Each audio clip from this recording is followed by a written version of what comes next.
प्रेक्षक मी पुन्हा एकदा लोकसभेच्याच प्रश्नाकडे येतोय, कारण सध्या चर्चा ही लोकसभेच्या प्रश्नांचीच आहे. सध्या कपिल पाटील हे जे खासदार आहेत ते चर्चेच्या झोतामध्ये आहेत. म्हणजे त्यांच्या बाबतीमध्ये विविध अफवा, वंदता, चर्चा सुरू आहेत की ते पक्ष सोडतायत किंवा त्या अफवा पेरल्या जात आहेत. म्हणजे कपिल पाटलांचं म्हणणं असं होतं त्यावेळेस की हे सगळ्या अफवा मुद्दाम मला घेरण्यासाठी पसरवल्या जात आहेत.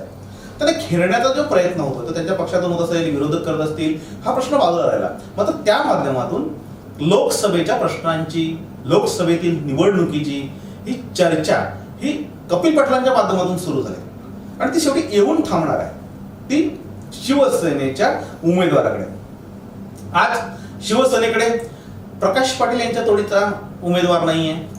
ते शिवसेनेचे जिल्हा प्रमुख आहेत. जिल्हा प्रमुख असल्याने त्यांचा हक्क त्याच्याकडे त्या पदावर आहे आणि त्याचा सन्मान आहे.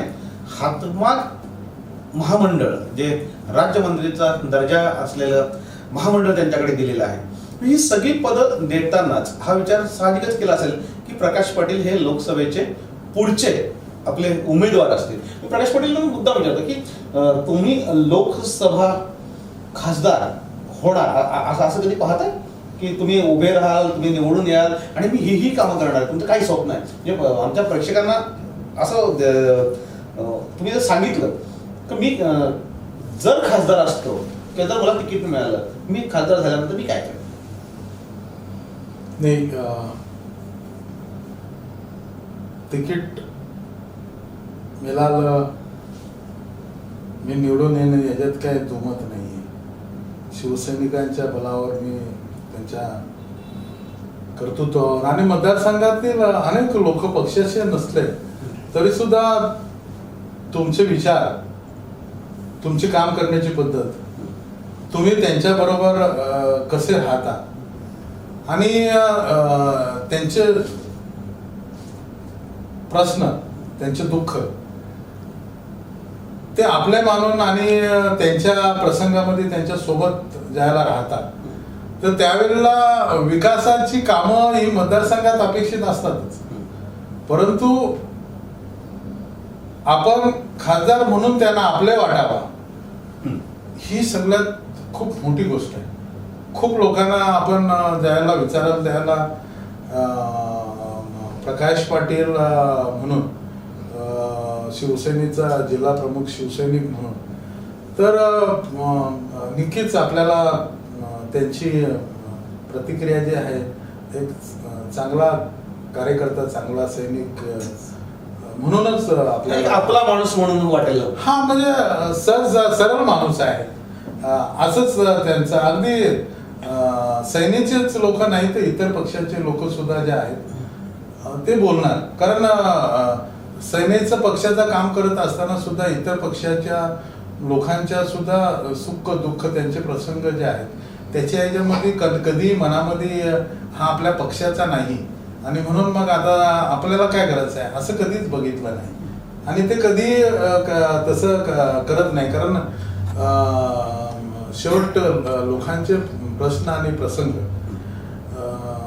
आपलं भाग्य का आपण त्या माणसाच्या त्या वेळेला आपण त्याच्या उपयोगात आलो तर आपल्याला जीवनामध्ये चांगलं काम करण्याची चांगल्या संधी मिळतो. ही मोठी गोष्ट आहे. आपण त्याच्यावर त्याच्यासाठी काय करतो ते उपकार नसून, कारण मी जिल्हा परिषदला सुद्धा काम जे केलं तर त्या ठिकाणी पण मी कधीच कोणाचा पक्ष आणि त्याचं हे बघितलं नाही. त्याचा प्रश्न सोडून देणं किंवा त्याच्यासाठी पुढे राहणं आणि त्याचं काम झाल्यानंतर त्याच्या चेहऱ्यावरचा जो आनंद आहे तो पाहून जो समाधान मिळतो तो समाधान पैशामध्ये नाही. पण निवडण्याच्या आधी सगळे असंच बोलतात की ते म्हणजे सुरुवातीला खूप चांगलं असतं आणि एकदा निवडून तुम्ही गेले, लोकप्रतिनिधी झाले की मात्र जनतेशी तुमचा संबंध तुटतो, असं एक चित्र राजकारणामध्ये असतं. नाही, असं आहे का तुम्हाला सगळ्याच लोकप्रतिनिधींना या नजरेने पाहता येणार नाही. ज्याचं त्याचं कर्म धर्म त्याच्या सोबत. मी तर आतापर्यंत 28 ते 29 वर्ष आपण मला ओळखतात, पत्रकार म्हणून ओळखतात मित्र नंतर, परंतु पत्रकार म्हणून ओळखतात आणि या जिल्ह्यातले लोकही ओळखतात. त्याच्यामुळं सगळ्यांना माहिती आहे का म्हणजे प्रकाश पाटील जे काय बोलतो ते सत्य आहे आणि खोटं काय बोलण्याचं कधी धाडसही होत नाही आणि परमेश्वर तुम्ही करून बदलणार नाही. जसा प्रकाश पाटील आता दिसतो तसा त्यानंतरही दिसेल. मी ग्रामपंचायतीचा सरपंच होतो, शाखा प्रमुख होतो, तेव्हा पण तुमच्याशी असंच बोलत होतो. मी जिल्हा परिषदचा सदस्य झालो तेव्हाही तसंच बोलत होतो. उपजिल्हा प्रमुख झालो तेव्हाही मी 2003 पासून वाडा विक्रमगड मध्ये येऊन काम करत होतो. तेव्हाही इथल्या संपूर्ण या तालुक्यातल्या लोकांच्या बरोबर तोच प्रकाश पाटील आणि तोच प्रेम, तीच आपुलकी, तेच सुखदुःखामध्ये आणि तसंच लोकांच्या बरोबर संबंध होते. त्यानंतर दिसेल. ते जिल्हा प्रमुख आज आहे तेव्हाही तोच आहे आणि महामंडळाचा अध्यक्ष म्हणून सुद्धा तोच आहे. त्याच्यामध्ये काय बदल नाही. चांगलं काहीतरी करण्याचा हेतू आहे. महामंडळाचा विषय निघाला म्हणून सांगतो. हे महामंडळ तुम्हाला दिलं ते हातमाग महामंडळ म्हणजे नेमकं काय प्रकार आहे? म्हणजे आम्हाला प्रेक्षकांना किंवा आम्हाला असं वाटतं की हे द्यायचं म्हणून दिले, खुश करायचं म्हणून दिलं की खरं तर अभिमानाची गोष्ट आम्हाला सगळ्यांना होती की इतर ठिकाणी जशी महामंडळं वाटली ती त्यांना दिल्यानंतर विरोध झाला.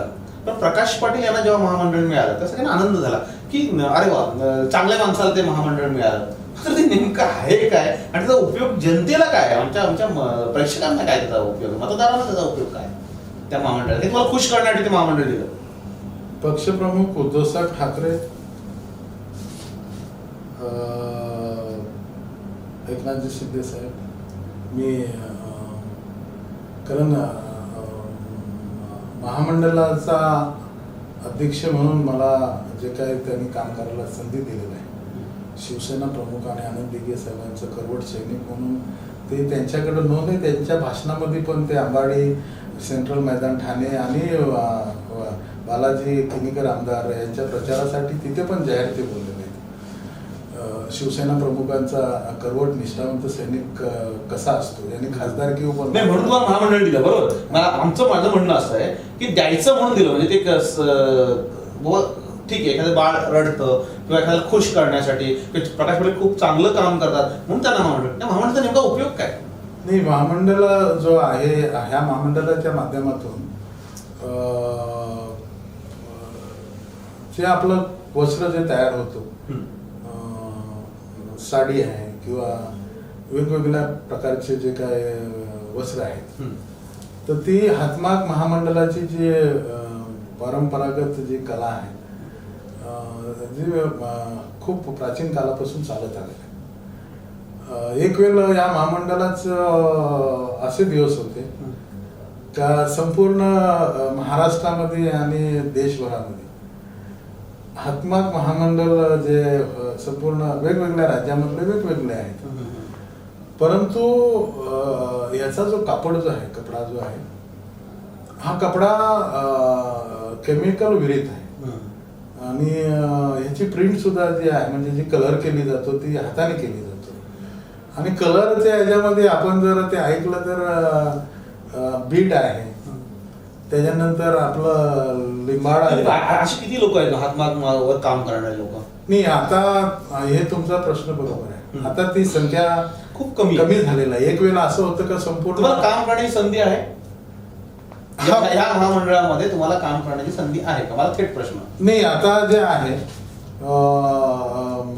रेशीम सुद्धा हातमागच्या बरोबर दिलेला आहे.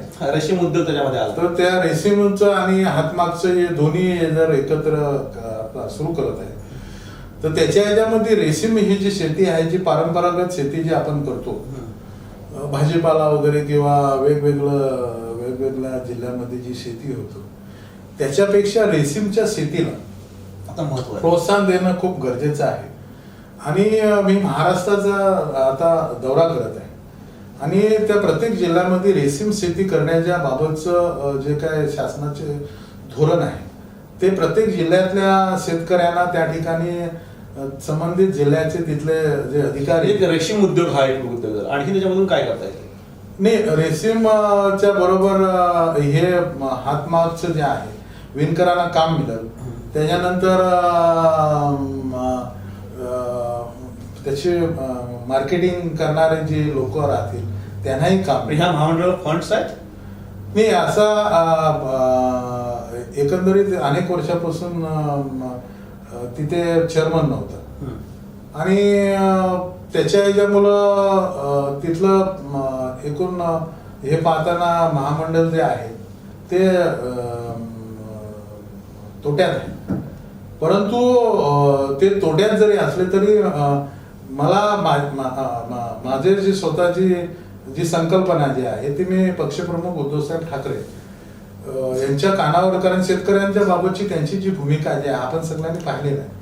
शेतकऱ्याचं काहीतरी भलं झालं पाहिजे, शेतकऱ्याचं बळीराजाला चांगले दिवस आले पाहिजेत आणि आत्महत्या होत आहे त्याच्याबद्दल त्यांना अनेक वेळा त्यांनी स्वतः शिवसेना फंडातनं स्वतःच्या पैशातनं संपूर्ण विदर्भ आणि मराठवाड्यामध्ये हातमाग महामंडळाच्या माध्यमातून तुम्ही शेतकऱ्यांना मदत करू इच्छिता?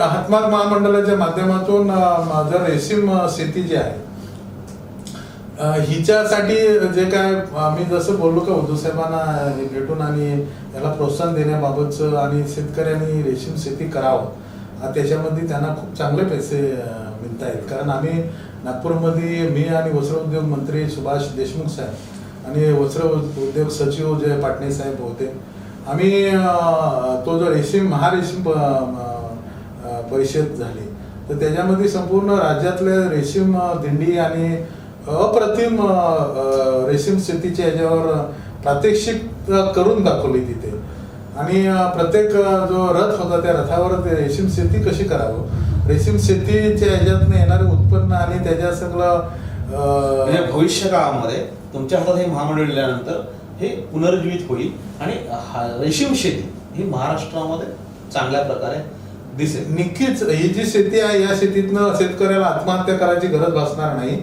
आणि शासनाने बाकीचे अनुदान जे आहे त्याच्या ह्याच्यातनं त्या वेळेपुरता प्रश्न त्याचा तो तात्पुरता सुटू शकतो, पण रेशीम शेतीमुळं त्याचा कायमस्वरूपी प्रश्न मार्गी लागेल आणि ती जी काय त्यांची शेतकऱ्यांची मुलं बालं जी आहे ती शहराकडे जी धाव ठोकतायत रोजगारासाठी, तर त्यांना ते शहराकडे यायची गरज भासणार नाही. त्याच्याच शेतामध्ये त्याला चांगले पैसे मिळतील आणि त्याच्या याच्यासाठी खूप असं त्याला खूप काय करायला जायची गरज पडणार नाही आणि रेशीमच्या याला उत्पन्नाच्या याला खूप मागणी आहे. प्रेक्षक, आमचा एक उद्देश असतो, म्हणजे मी नेहमी जेव्हा पाहुण्यांना आमच्याकडे बोलवतो त्यांच्याशी चर्चा करतो तर एक उद्देश असतो की त्यांच्या माध्यमातून एक समाजाला संदेश मिळावा, समाजाला चांगलं काम मिळावं आणि त्यांच्या माध्यमातून काही काम करता येईल का, समाजाचं काही भलं होईल का हे पाहिलं जातं. आपण जर बघितलं असेल की माझ्या समोर आहेत महाराष्ट्र राज्याचे महामंडळाचे अध्यक्ष जे हातमागचे ते प्रकाश पाटील आहेत, त्यांना राज्यमंत्री पदाचा दर्जा आहे. मी ह्याच व्हिडिओच्या खाली त्यांचा नंबर दिलेला आहे. आपण जर हातमाग महामंडळाच्या संदर्भात किंवा रेशीम उद्योगाच्या संदर्भात, जो रेशीम उद्योग गेली अनेक वर्ष चर्चेत आहे, मात्र हे जे महामंडळ आहे हे याच्याकडे कोणी लक्ष दिलं नव्हतं, पण त्यामध्ये कर्तृत्ववान जेव्हा माणसं बसतात किंवा एखादी गोष्ट बुडीत गोष्ट एखाद्या चांगल्या माणसाच्या हातामध्ये जाते तेव्हा ते सोनं होतं. आता हातमाग महामंडळ जे आहे त्याच्याकडे कोणाचं लक्ष नव्हतं, ते महामंडळ धावायला लागले आणि रेशीम उद्योगाच्या माध्यमातून शेतकऱ्यांना न्याय देण्याचा प्रयत्न प्रकाश पाटील यांच्या माध्यमातून होतोय. आपल्याला जर या संदर्भामध्ये काहीतरी मदत लागली तर आपण नक्कीच त्यांना संपर्क साधा आणि शेतकऱ्यांच्या जीवनामध्ये काही बदल घडवता येतो का ते पहा. पण पुन्हा मी लोकसभेच्या विषयाकडे येतो की आता तुम्हाला मोबाईलवर मेसेज आलेला आहे, पण त्यामध्ये असं सांगितलं आहे की कपिल पाटील आणि प्रकाश पाटील हे दोघं बाहेर दाखवताना भांडताना दिसत आहेत, एकमेकांच्या विरुद्ध लढताना दिसत आहेत, मात्र हे आतून एक आहे. म्हणजे तुम्हाला हातमाग मंडळाचा आदेश आला ते तुमच्याकडे आले, त्याचे फोटो सगळे छापून आणले. म्हणजे मी जेव्हा मुलाखत घेतली तेव्हा त्यांनीच सांगितलं की मी विश्वास थळेंकडे जातोय, मी प्रकाश पाटील यांच्याकडे जातोय, शिवसैनिकांच्या पदाधिशी माझे संबंध आहे. आता काल परवाच तुम्ही लग्नालाही, म्हणजे कालचीच गोष्ट असेल की तुम्ही त्यांच्याकडे लग्नालाही जावं, म्हणजे तुमचं मस्त चाललंय, असा काही प्रकार आहे? नाही, हे चुकीची माहिती आहे आणि मुळात असं आहे का शिवसैनिकांच्यावर संस्कार जे आहेत, कोणाच्या सुख आणि दुःख ह्याच्यामध्ये म्हणजे विरोधी पक्ष आहे किंवा विरोधी पक्षामध्ये जे काय राजकीय नेते लोकप्रतिनिधी आहेत त्यांच्या घरी एक लग्न सोहळा आहे किंवा दुःखद घटना घडलेला आहे आणि त्याच्यानंतरही त्या गोष्टीचं तिरस्कार करायचं तर हे काय शोभनीय नाही. आमच्यावर निवडणुकीच्या वेळेला सगळ्या ज्या निवडणुका ज्या समोर झाल्या त्या सगळ्या निवडणुकीमध्ये ते लोकसभेचे त्यांना खासदार म्हणून निवडून आणले त्यावेळेला तो युतीचा उमेदवार म्हणून प्रामाणिकपणे काम केलं. युती तुटल्यानंतर विधानसभेच्या निवडणुकीमध्ये उमेदवार शांताराम मोरे आणि त्यांच्या पक्षाचा उमेदवार त्यांनी जो उभा केलेला शांताराम पाटील किंवा ज्या ज्या पक्षाचे उमेदवार त्यावेळेला होतो तर त्यांची आमची लढत जी समोरासमोर झाली त्याच्या ह्याच्यामध्ये आम्ही आमच्या पक्षाचा उमेदवार निवडून आणण्यासाठी काम केलं. त्यांनी प्रश्न होता तुमची मैत्री, तुम्ही आतून मैत्री आहे आणि बाहेर तुम्ही दाखवता की आमचे वाद आहेत. मला थेट प्रश्न आहे, कपिल पाटलांबरोबर असाचं काही कारण नाही. हे जिल्हा परिषदची निवडणूक लढलो तर ते समोर जिल्हा परिषदच्या निवडणुकीला त्यांनी त्यांचा पक्ष म्हणून तर त्यांच्या निवडणुकीमध्ये त्यांनी त्यांच्या पक्षाचा माझे जर त्यांचे संबंध आहेत तर मग त्या निवडणुकीमध्ये माझ्या विरोधात उमेदवारच नसतात. त्याच्यानंतर तुमचं पॅचअप झालं, तुमची बैठक झाली, अशी शिवसैनिकांमध्ये आणि भाजप कार्यकर्त्यांमध्ये चर्चा की तुम्ही दोघे जण एकत्र झाला तुमचं पॅचअप नाही. आता लोकसभेची मला संभाव अशी जर मीटिंग झाली तर त्या मीटिंग मध्ये काय चर्चा करणार आहे. जर संभाव असा कोणी जर म्हणत असेल का अशी मीटिंग झाली, एक तर मुळात अशी मीटिंग कुठली झालेली नाही, बरोबर आहे. दुसरं असं आहे का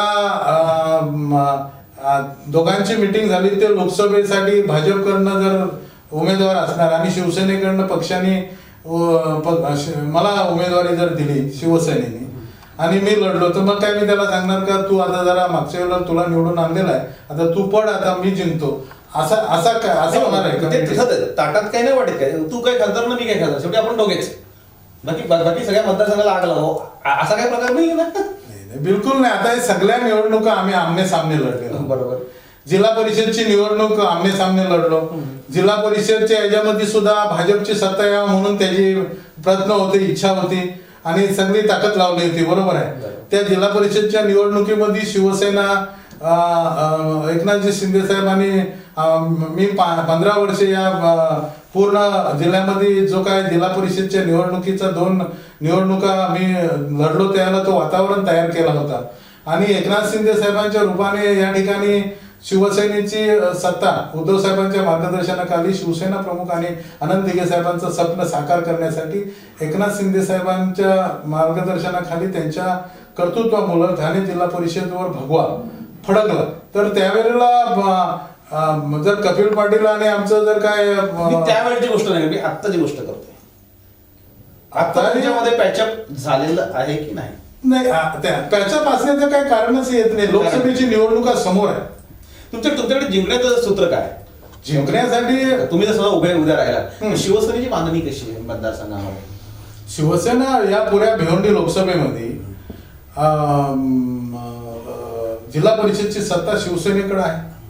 शिवसेनेचे 25-26 शिवसेनेचे जिल्हा परिषदचे सदस्य आहेत. शहापूर पंचायत समितीमध्ये शिवसेनेचे सभापती आहे. बाजार समिती शिवसेनेची शहापूरमध्ये आहे. नगरपंचायत शिवसेनेची आहे आणि भिवंडीमध्ये सुद्धा शिवसेनेचा उपमहापौर आहे. तिथे शिवसेनेचे 12-14 नगरसेवक आहेत आणि पंचायत समितीमध्ये सुद्धा 17-18 पंचायत समितीचे सदस्य 18-19 सदस्य शिवसेनेचे आहेत आणि बदलापूर नगर परिषद एक हाती सत्ता शिवसेनेची आहे. पूर्ण शिवसेनेचं वातावरण पूर्ण लोकसभेत तुमच्या बरोबर आहे.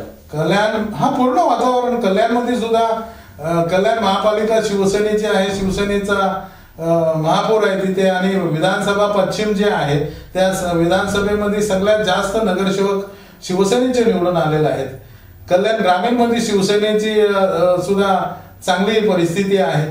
वाड्यामध्ये तर आपल्याला कल्पना नाही आहे. वाडा नगर पंचायत शिवसेनेकडे आहे. पूर्ण जिल्हा परिषदचे सदस्य आहेत, पंचायत समिती सदस्य आहेत कितीतरी ग्रामपंचायती शिवसेनेच्या आहेत. लोकसभेमध्ये तुम्हाला वातावरण अनुकूल आहे, हा प्रश्नच नाही आहे.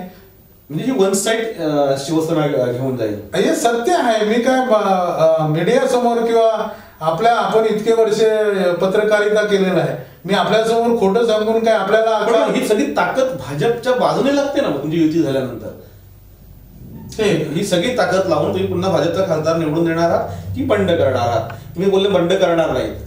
पक्ष मी शिवसेना पक्षप्रमुख उद्धवसाहेब ठाकरे शिवसेनेच्या आदेशाचा पालन करणारा सैनिक आहे. त्याच्यामुळे शिवसेना पक्षप्रमुखांचा आदेश नाही पण माझ्यासाठी आणखी प्रेक्षकांना मुद्दाम सांगेल.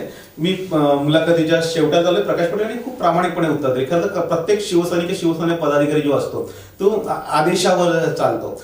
एवढं मात्र नक्की या चर्चेतून निष्पन्न झालंय की भिवंडी लोकसभा निवडणूक जेव्हा होईल त्यावेळेस खासदार कपिल पाटील किंवा प्रकाश पाटील या दोघांपैकीच एक असेल. म्हणजे शहापूर मतदारसंघामध्ये मी बोललो होतो की जर निवडणूक शहापूर विधानसभा मतदारसंघाची झाली तर कोणत्याही पक्षाचा कोणत्याही उमेदवार म्हणजे उद्या पांडुरंग बरोरा हे जे आहेत हे राष्ट्रवादीमधून लढतील किंवा शिवसेनेमधून लढतील.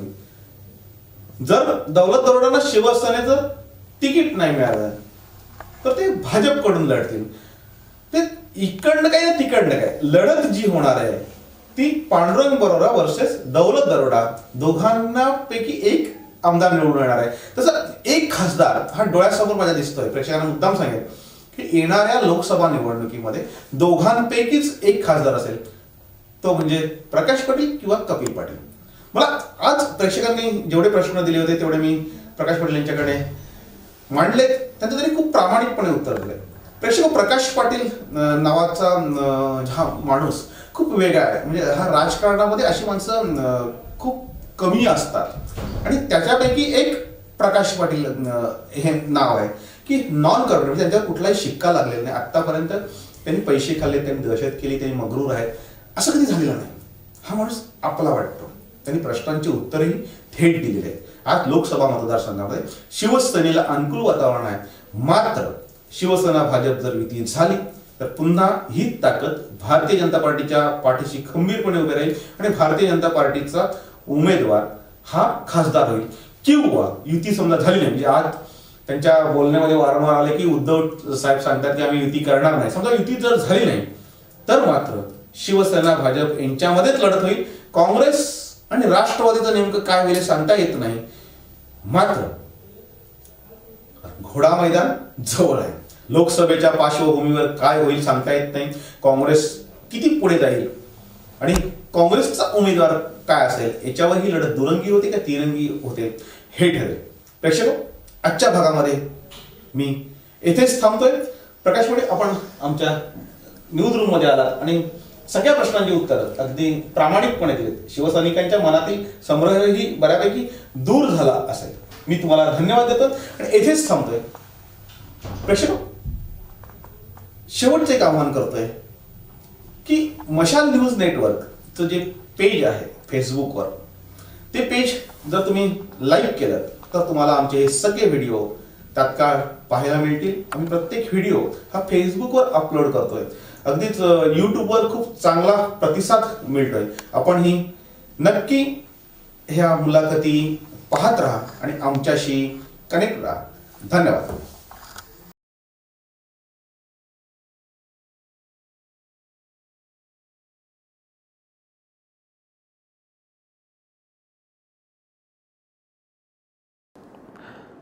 मित्रांनो, मशाल न्यूज नेटवर्क हे चॅनल जर तुम्हाला आवडलं असेल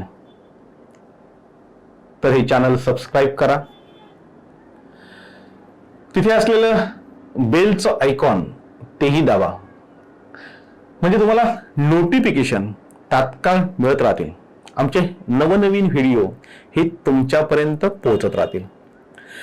गेली 25 वर्ष मशाल हे वृत्तपत्र जसं तुम्ही सांभाळून घेतलं तसंच हे चॅनलही सांभाळून घ्या अशी तुम्हाला विनंती करतोय. आणि ज्यांनी हे सबस्क्राईब केलं नसेल त्यांनी त्वरित हे चॅनल सबस्क्राईब करून आम्हाला सहकार्य करा. धन्यवाद.